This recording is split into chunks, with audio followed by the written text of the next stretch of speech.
Assalamualaikum warahmatullahi wabarakatuh. Saya direct je dengan anda. Produk yang saya nak review dalam video kali ini bukanlah untuk rakyat marhain macam saya, tapi dia adalah satu produk untuk golongan elit, bangsawan dan juga kayangan macam anda lah. Harga dia $169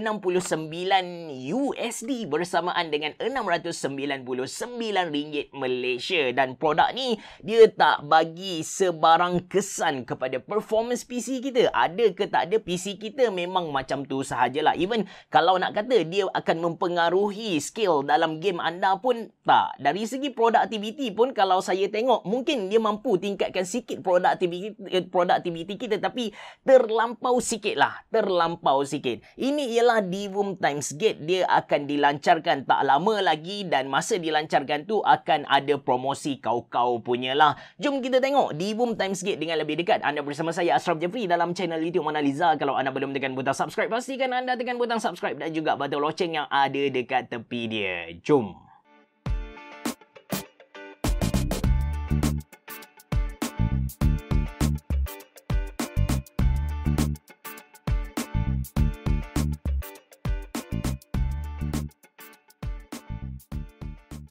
Okay guys, ini dia Times Gate dari Divum. In case anda tak pernah dengar brand Divum ni, sebenarnya dia adalah satu company yang sangat established dari 2006 lagi. Mereka keluarkan produk-produk sebegini. Dia punya produk tu lebih kepada aksesori tambahan untuk decoration, untuk cantikkan kita punya lifestyle gitu, berasaskan pixel art. Personally, saya suka dengan produk-produk dia. Nampak cantik, kadang-kadang nampak cute, kadang-kadang nampak premium gitu. Cuma isu dia dekat harga. Kalau affordable, mungkin saya akan beli semua produk mereka sebagai collection, tapi itulah harga dia agak mahal sebenarnya.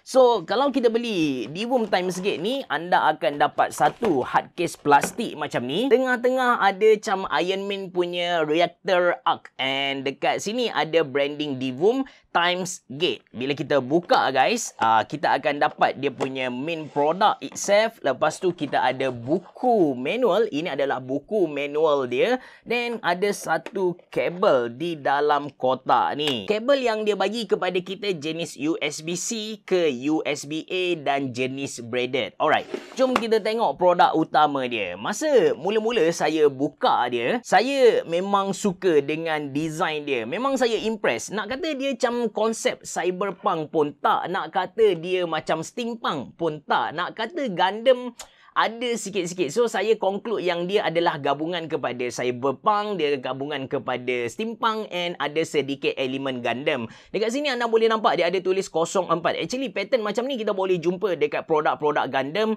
dan dia pakai silver gunmetal. Ada sedikit tulisan dekat sini. Di bahagian atas anda boleh nampak ada button untuk light, ada button untuk power, ada button untuk mode, and dua button dekat bawah ni sebenarnya untuk kita adjust brightness dia. Lepas tu, plastik ataupun dekat depan ni dia bukanlah kaca, sebaliknya dia adalah akrilik biasa sahaja. Dan benda yang buat saya frustrated sikit terhadap Divum Times Gate ni ialah dia tak fleksibel. Kaki dia ni yang warna orange anda nampak ni, kita dah tak boleh nak ubah dia. Kita nak tutup ataupun kita nak tolak dia, kasih lekat dekat sini pun tak boleh. Kemudian kalau kita nak guna benda alah ni secara portrait ataupun vertical macam ni pun tak boleh. Kalau kita boleh tegakkan dia macam ni, ada lebih banyak possibility yang kita mampu buat dengan Divum Times Gate ni. Dekat bahagian bawah ada branding Divum, dan di bahagian belakang ada satu port USB-C. Satu lagi benda yang saya frustrated dengan Divum Times Gate ni ialah dia tak ada built-in battery. Nak tak nak anda kena cucuk kabel USB-C dan masukkan dekat anda punya laptop, PC ataupun dekat mana-mana charger lah untuk nyalakan dia. Jadi cucuk sahaja USB-C dekat sini, kita tunggu kejap dia punya lampu akan menyala. Dekat Divum Times Gate ni ada banyak gila lampu dekat setiap LCD ni. Oh ya, lupa nak tunjuk kepada anda. Actually, petak-petak ni ada 5 petak. Ini adalah IPS screen. So, ini yang akan menyala. Kita boleh sync, kita boleh tukar dia nanti. Dan di bahagian kanan dia, saya tak mampu tunjuk di dalam video. Actually, di kanan dan juga kiri ada RGB LED dan di belakang ada 5 biji LED. Nyalaan untuk Divoom Timescape ni bagi saya terbaik lah. Dia punya warna tu tak terang yang menyakitkan. Dia lebih kepada warna pastel, lembut dan saya suka. Memang saya suka. So, kita boleh tukar dia punya LCD ni kepada beberapa pilihan yang lain based on kita punya setting dekat apps dia. Cuma macam saya bagi tahu kepada anda, dekat atas ni ada beberapa button. Jadi kalau kita nak tukar lampu dia, kita just tukar light dekat sini. Ada beberapa pilihan yang mereka dah tetapkan. Jadi anda boleh main-main. Of course, kita pun boleh tukar menggunakan application yang dia bagi kepada kita. Yang bawah ni adalah untuk kita adjust kecerahan lampu. Kita boleh adjust tinggikan lampu ataupun kita boleh rendahkan dia.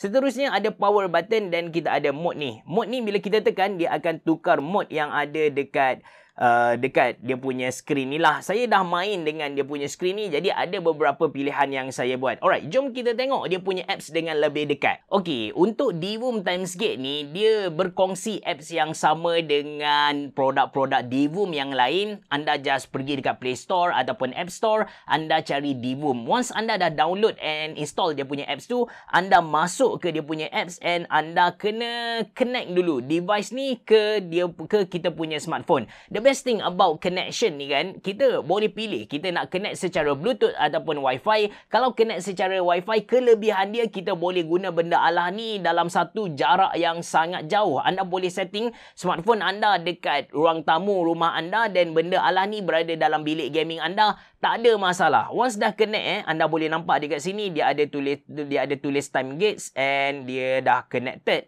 Once dah connected, saya suka pergi ke tab yang kedua ni. Dekat tab kedua, kalau anda tengok di bahagian atas ada beberapa pilihan senario. Yang pertama, kita boleh jadikan kelima skrin ni sebagai satu panel macam tu. Kemudian kita boleh jadikan dia 5 panel yang berasingan dan tab yang terakhir kita boleh adjust lampu yang ada dekat sidebar dia kiri dan juga kanan. Okey, kita pergi kepada panel yang pertama, which is dekat dekat senario yang pertama, saya suka pilih untuk YouTube saya. So dekat sini anda boleh nampak dia bertukar kepada YouTube panel. Dekat tengah-tengah ni adalah bilangan subscriber saya punya YouTube channel dan ada tarikh dekat kanan. Lepas tu ada weather, ada juga yang tengah ni. Kejap saya tengok yang tengah ni apa dia. Yang tengah ni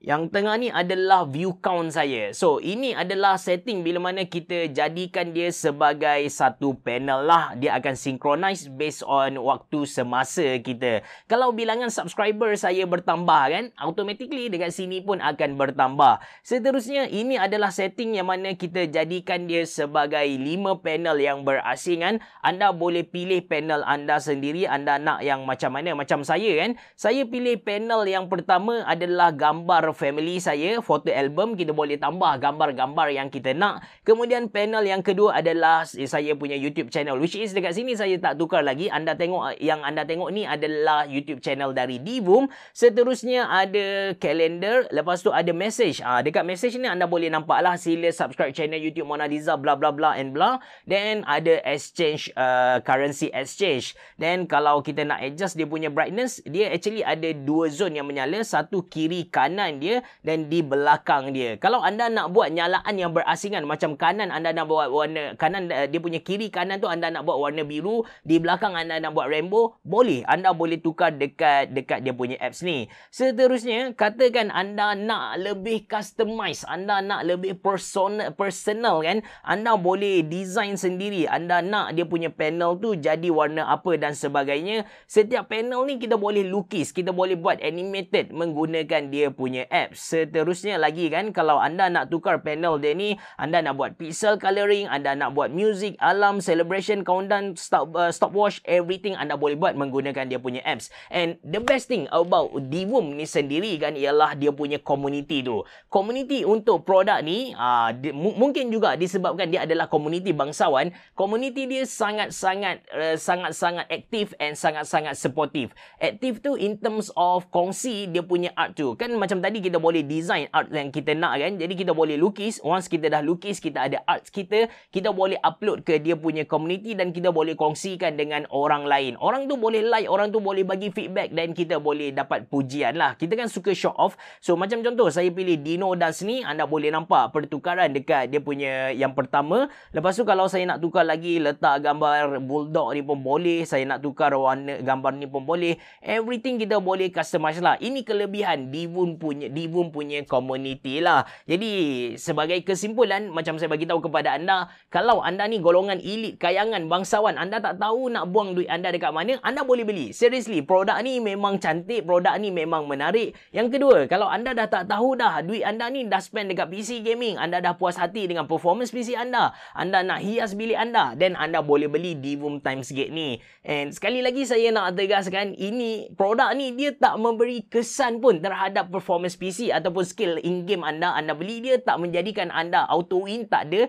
Anda beli dia memang decoration macam tu sahajalah. Cuma kalau anda nak beli dia kan, apa kata anda beli dekat link yang saya sediakan dalam ruangan description box below. So saya ada dapat upah sikit lah. Itu saja dari saya. Terima kasih kerana menonton. Assalamualaikum warahmatullahi wabarakatuh. Bye-bye. Jumpa lagi.